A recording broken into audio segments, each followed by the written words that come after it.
Hello, and welcome to my YouTube channel, Reading Little Blue Books Out Loud While Stoned. Today, we're going to start a new Little Blue book. It is Little Blue Book number 42, and it is titled The Origin of the Human Race, written by G. Schwalbe. And I believe there is no copyright date, but this is more than likely the early 1920s, 19 teens to 1930s. So that's the knowledge base that this is drawing from, not our current knowledge base. So here we go. The Origin of the Human Race, G. Schwalbe, Professor of Anatomy in the University of Strasbourg. The problem of the origin of the human race, of the descent of man, is ranked by Huxley in his epoch-making book Man's Place in Nature, as the deepest with which biology has to concern itself, the question of questions, the problem which underlies all others. In the same brilliant and lucid exposition which appeared in 1863, soon after the publication of Darwin's Origin of Species, Huxley stated his own views in regard to this great problem. He tells us how the idea of a natural descent of man gradually grew up in his mind. It was especially the assertions of Owen in regard to the total difference between the human and the simian brain that called forth strong dissent from the great anatomist Huxley, and he easily succeeded in showing that Owen's supposed differences had no real existence. He even established, on the basis of his own anatomical investigations, the proposition that the anatomical differences between the marmoset and the chimpanzee are much greater than those between the chimpanzee and man. But why do we thus introduce the study of Darwin's Descent of Man, which is to occupy us here, by insisting on the fact that Huxley had taken the field in defense of the descent of man in 1863, while Darwin's book on the subject did not appear till 1871. It is in order that we may clearly understand how it happened that from this time onward, Darwin, turning of the page, Darwin and Huxley followed the same great aim in the most intimate association. Huxley and Darwin, working at the same problema maximum, Huxley fiery, impetuous, eager for battle, contemptuous of the resistance of a dull world, or energetically triumphing over it. Darwin, calm, weighing every problem slowly, letting it mature thoroughly, not a fighter, yet having the greater and more lasting influence by virtue of his immense mass of critically sifted proof. Darwin's friend Huxley was the first to do him justice, to understand his nature, and to find in it the reason why the detailed and carefully considered book on the descent of man made its appearance so late. Huxley, always generous, never thought of claiming priority for himself. In enthusiastic language, he tells how Darwin's immortal work, The Origin of Species, first shed light for him on the problem of the descent of man. The recognition of the vera causa in the transformation of species illuminated his thoughts as with a flash. He was now content to leave what perplexed him, what he could not yet solve, as he says himself, in the mighty hands of Darwin. Happy in the bustle of strife against old and deep-rooted prejudices, against intolerance and superstition, he wielded his sharp weapons on Darwin's behalf. Wearing Darwin's armor, he joyously overthrew adversary after adversary. Darwin spoke of a Huxley as his general agent. Huxley says of himself, "I am Darwin's bulldog." Thus Huxley openly acknowledged that it was Darwin's Origin of Species that first set the problem of the descent of man in his true light, that made the question of the origin of human race a pressing one. I'm going to pause there because hydration.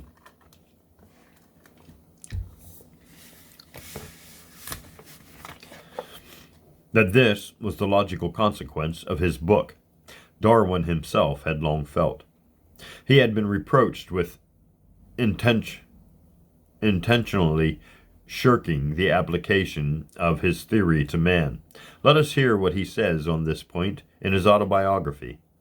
As soon as I had became, in the year 1837 or 1838, convinced that species were mutable productions, I could not avoid the belief that man must come under the same law. Accordingly, I collected notes on the subject for my own satisfaction, and not for a long time with any intention of publishing. Although in the origin of species, the derivation of any particular species is never discussed, yet I thought it best, in order that no honorable man should accuse me of concealing my views, to add that by the work light would be thrown on the origin of man and his history. It would have been useless and injurious to the success of the book to have paraded, without giving any evidence, my conviction with respect to his origin. In a letter written in January of 1860 to the Reverend L. Bloomfield, Darwin expresses himself in similar terms. With respect to man, I am very far from wishing to obtrude my belief, but I thought it dishonest to quite conceal my opinion. The brief allusion in The Origin of Species is so far from prominent and so incidental that it was excusable to assume that Darwin had not touched upon the descent of man in his work. It was solely the desire to have his mass of evidence sufficiently complete, solely Darwin's great characteristic of never publishing till he had carefully weighed all aspects of his subject for years, solely, in short, his most fastidious scientific conscience, that restrained him from challenging the world in 1859 with a book in which the theory of the descent of man was fully set forth. 3 years, frequently interrupted by ill health, were needed for the actual writing of the book. The first edition, which appeared in 1871, was followed in 1874 by a much improved second edition, the preparation of which he very reluctantly undertook. This, briefly, is the history of the work which, with The Origin of Species, marks an epoch in the history of biological sciences. The work with which the cautious, peace-loving investigator ventured forth from his contemplative life into the arena of strife and unrest, and laid himself open to all the annoyances that deep-rooted belief and prejudice and the prevailing tendency of scientific thought at the time could devise. Darwin did not take this step lightly.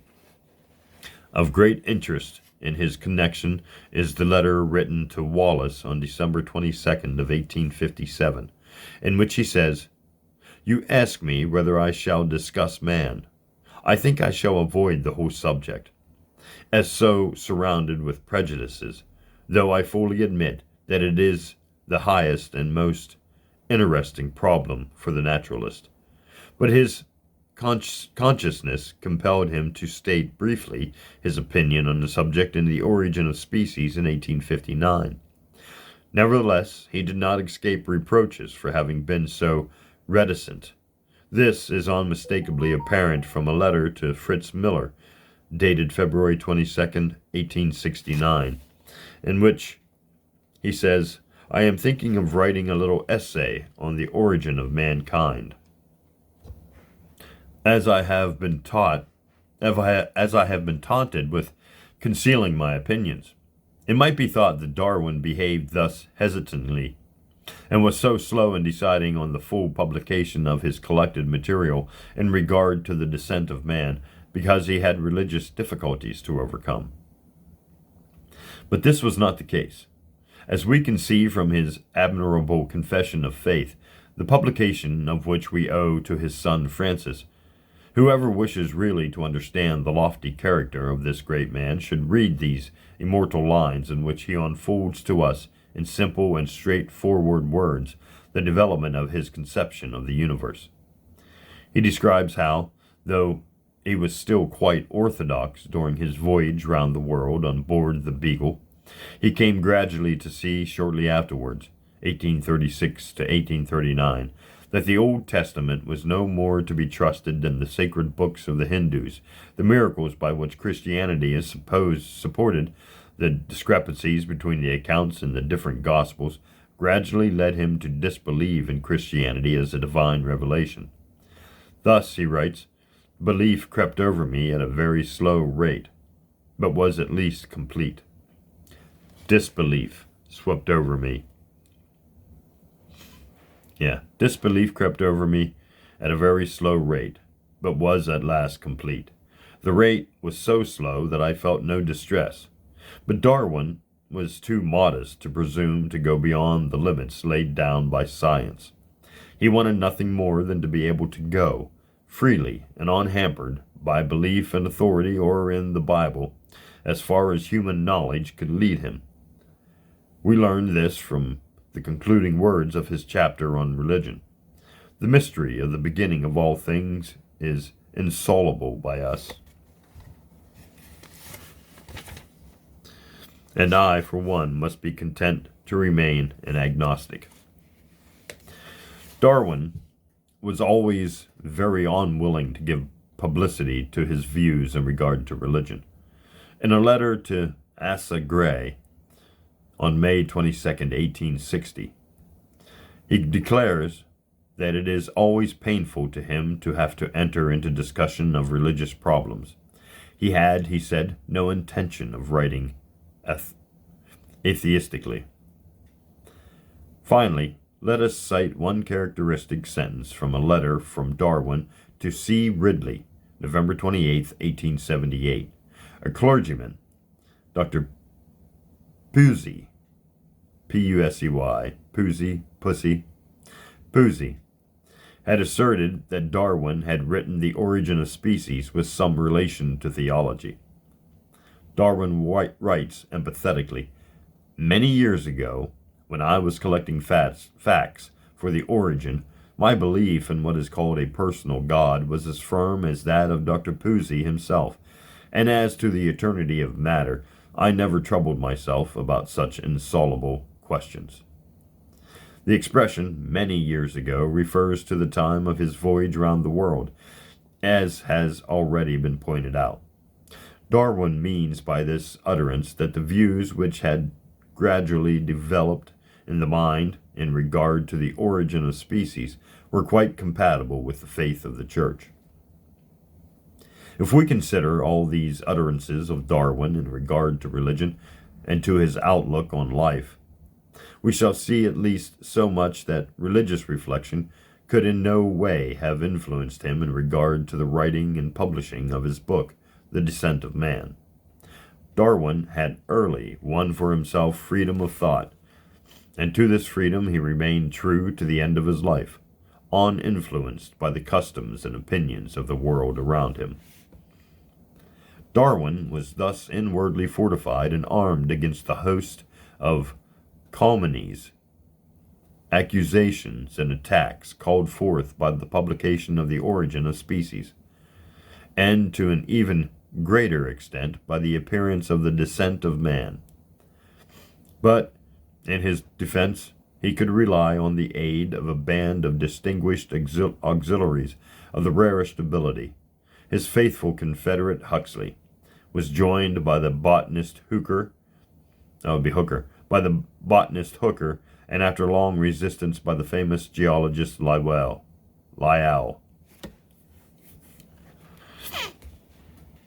whose conversion afforded Darwin peculiar satisfaction. All three took the field with enthusiasm in defense of the natural descent of man. From Wallace, on the other hand, though he shared with him the idea of natural selection, Darwin got no support in this matter. Wallace expressed himself in a strange manner. He admitted everything in regard to the morphological descent of man, but maintained in a mystic way that something else, something of a spiritual nature, must have been added to what man inherited from his animal ancestors. Darwin, whose esteem for Wallace was extraordinarily high, could not understand how he could not give utterance to such a mystical view in regard to man. The idea seemed to him so incredibly strange that he thought someone else must have added these sentences to Wallace's paper.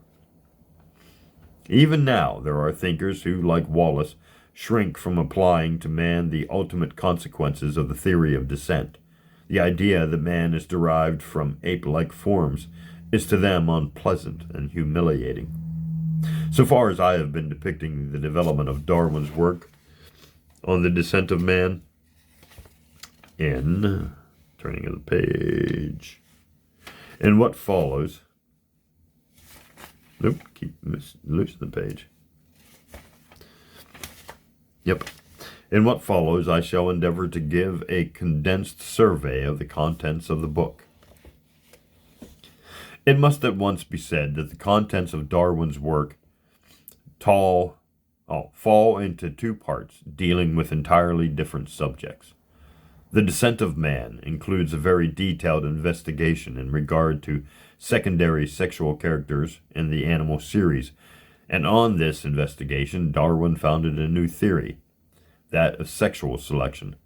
With astonishing patience he gathered together an immense mass of material and showed, in regard to arthropods and vertebrates, the wide distribution of secondary characters which develop almost exclusively in the male, and which enable him, on the one hand, to get the better of his rivals in the struggle for the female by the greater perfection of his weapons, and, on the other hand, to offer greater allurements to the female through the higher development of decorative characters of song or of scent-producing glands. The best equipped males will thus crowd out the less well equipped in the matter of reproduction, and thus the relevant characters will be increased and perfected through sexual selection. It is, of course, a necessary assumption that these secondary sexual characters may be transmitted to the female, although perhaps in rudimentary form. You got an itchy nose. As we have said, the story of sexual selection takes up a great deal of space in Darwin's book, and it need only be considered here insofar as Darwin applied it to the descent of man. To this latter problem, the whole of Part 1 is devoted, while Part 3 contains a discussion of sexual selection in relation to man and in general summary. Part 2 treats of sexual selection, present study. Moreover, many interesting details must necessarily be passed over in what follows for want of space. The first part of the descent of man begins with an enumeration of the proofs of the animal descent of man taken from the structure of the human body. Darwin chiefly emphasizes the fact that the human body consists of the same organs and of the same tissues as those of the other mammals. He shows also that man is subject to the same diseases and tormented by the same parasites as the apes. He further dwells on the general agreement exhibited by young embryonic forms, and he illustrates this by two figures placed one above the other, one representing a human embryo, after Ecker, the other a dog embryo, after Bischoff. Hydration.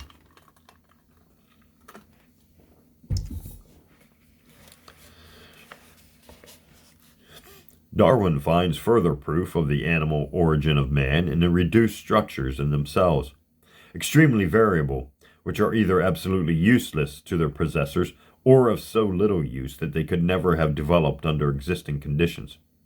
Of such vestiges he enumerates the defective development of the Paniculus carnosus muscle of the skin, so widely distributed among mammals, the ear muscles, the occasional persistence of the animal ear point in man, the rudimentary nictitating membrane, I can't read what that is, in the human eye, the slight development of the organ of smell, The general hairiness of the human body, the frequently defective development or entire absence of the third molar, the wisdom tooth, the vermiform appendix, the occasional reappearance of a bony canal at the lower end of the humerus, the rudimentary tail of man, the so-called tailiness, and so on. Of these rudimentary structures, the occasional occurrence of the animal ear point in man is most fully discussed. Darwin's attention was called to this interesting structure by the sculptor Woolner. He figures such a case observed in man, and also the head of an alleged orangutan, the photograph of which he received from Nietzsche. Darwin's interpretation of Woolner's case as having arisen through a folding over of the free edge of a pointed ear has been fully borne out by my investigations on the external ear in particular. It was established by these investigations that the human fetus, about the middle of its embryonic life, possesses a pointed ear, somewhat similar to that of the monkey, genus Macacus. One of Darwin's statements in regard to the head of the orang fetus must be corrected. A large ear with a point is shown in the photograph, but it can easily be demonstrated, and Denneker has already pointed this out, that the figure is not that of an orang fetus at all, for that form has much smaller ears with no point, nor can it be a gibbon fetus, as Denneker supposes, for the gibbon ear is also without a point. I myself regard it as that of a macaque embryo. But this mistake, which is due to Nietzsche, in no way affects the fact recognized by Darwin, that ear forms showing the point characteristic of the animal ear occur in man with extraordinary frequency.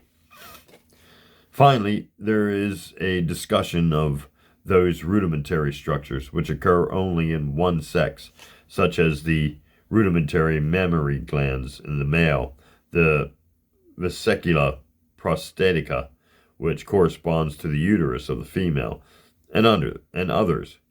All these facts tell in favor of the common descent of man and all other vertebrates. The conclusion of this section is characteristic. It is only our natural prejudice and that arrogance which made our forefathers declare that they were descended from demigods, which leads us to demur to this conclusion.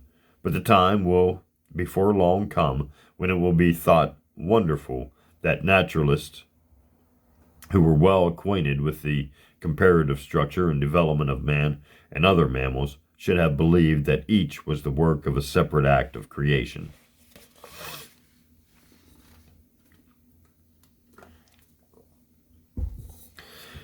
In the second chapter, there is a more detailed discussion, again based upon an extraordinary wealth of facts, of the problem as to the manner in which and the causes through which man evolved from a lower form.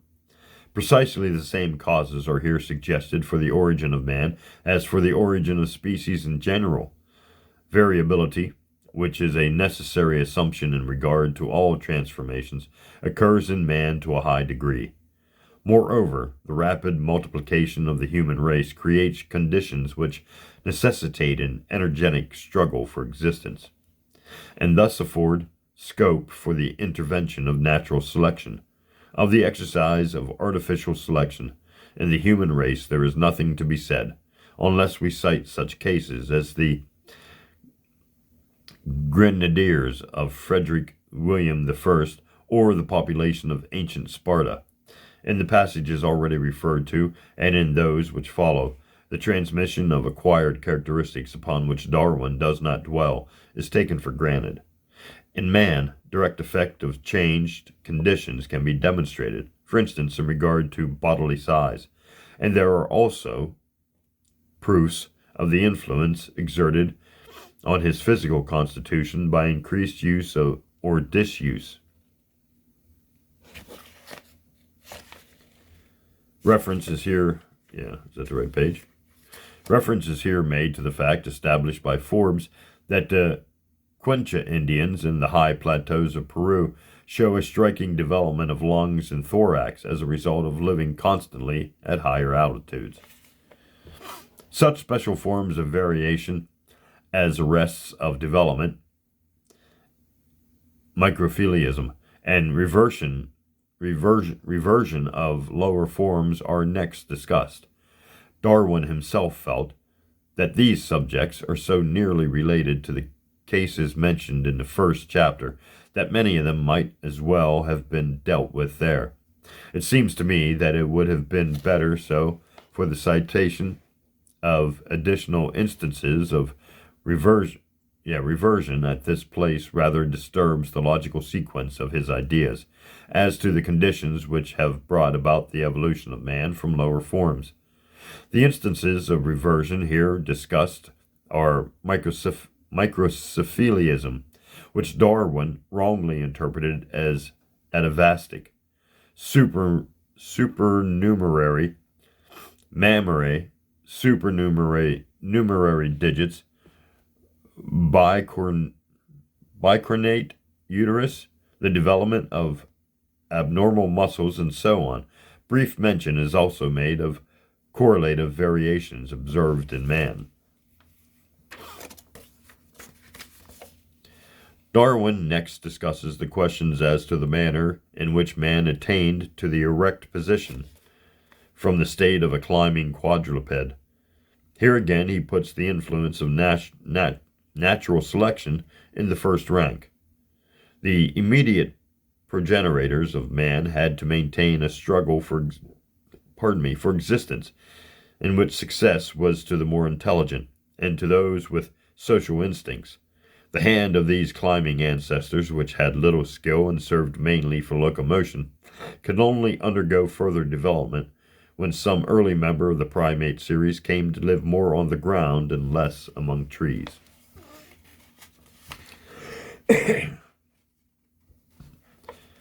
A bipedal existence thus became possible, and with the liberation of the hand from locomotion and the one-sided development of the human foot, the upright position brought about correlated variations in the body structure. With the free use of the hand, it became possible to manufacture weapons and to use them, and this again resulted in a degeneration of the powerful canine teeth in the jaws, which were then no longer necessary for defense. Above all, however, the intelligence immediately increased, and with its skull and brain, the nakedness of man and the absence of a tail, rudimentariness of the tail vertebrae, are next discussed. Darwin is inclined to attribute the nakedness of man not to the action of natural selection on ancestors who originally inhabited a tropical land, but to sexual selection, which, for aesthetic reasons, brought about the loss of the hair covering in man, or primarily in women. An interesting discussion of the loss of the tail, which, however, man shares with the anthropoid ape. Some other monkeys and lemurs form the conclusion of the almost superabundant material which Darwin worked up in the second chapter. His object was to show that some of the most distinctive human characteristics are in all probability, directly or indirectly, due to natural selection. With characteristic modesty, he adds, "Hence, if I have erred in giving to natural selection great power, which I am very far from admitting, or in having exaggerated its power, which is in itself probable, I have at least, as I hope, done good service in aiding to overthrow the dogma of separate creations." At the end of the chapter, he touches upon the objection as to man's helpless and defenselessness. Helpless and defenseless. Good Lord. Helpless and defenseless, condition. Against this, he urges his intelligence and social instincts. The two following chapters contain a detailed discussion on the objections drawn from the supposed great differences between the mental powers of man and animals. Darwin at once admits that the differences are enormous, but not that any fundamental differences between the two can be found. Very characteristic of him in his following passage, in what manner the mental powers were first developed in the lowest organisms, is as hopeless an inquiry as to how life itself first originated. There are problems for the distant future, if they are ever to be solved by man. After some brief observations on instinct and intelligence, Darwin brings forward evidence to show that the greater number of the emotional states, such as pleasure and pain, happiness and misery, love and hate, are common to man and the higher animals. He goes on to give various examples showing that wonder and curiosity, imitation, attention, memory, and imagination, dreams of animals, can also be observed in the higher mammals, especially in apes. In regard even to reason, there are no sharply defined limits. A certain faculty of deliberation is characteristic of some animals, and the more thoroughly we know an animal, the more intelligence we are inclined to credit it with. Examples are brought forward of the intelligent and deliberate actions of apes, dogs, and elephants. But although no sharply defined differences exist between man and animals, there is, nevertheless, a series of other mental powers, which are characteristics usually regarded as absolutely peculiar to man. Some of these characteristics are examined in detail. And I think that's where we'll stop for part 1 of Little Blue Book, number 42, The Origin of the Human Race, written by G. Schwalbe. Thanks for listening.